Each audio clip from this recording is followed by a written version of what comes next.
के जाना तावे दुनिया जहानवा।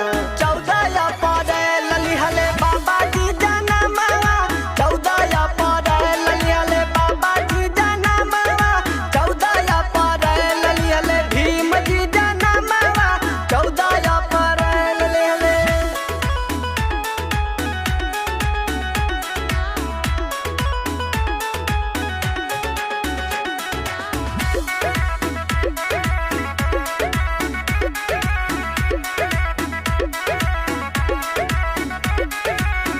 अरे किए नहीं रचवले देशवा के संविधानवा। आयन कर करी हम केतना बखनवा। आ दुखियन गरीबन के बनले सहारा। आयन के ता पूजे अब पूरा जमनवा। अरे ये नहीं के पूजला तू सब चरनवा। ये नहीं के पूजला तू सब चरनवा। 14 अप्रैल लिहले बाबा जी जनमवा। 14 अप्रैल लिहले बाबा जी जनमवा। 14 अप्रैल लिहले भीम जी जनमवा।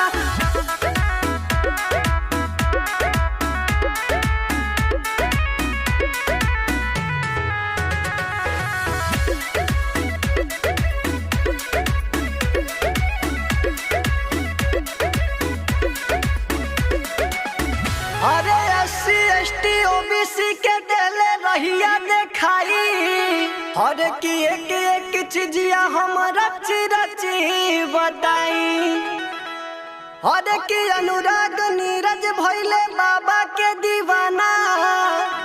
अभी जे बहादुर ता लिख दिहाले गाना। हरे मनोज तगावता रे बाबा के भजनवा। मनोज तगावता रे बाबा के भजनवा।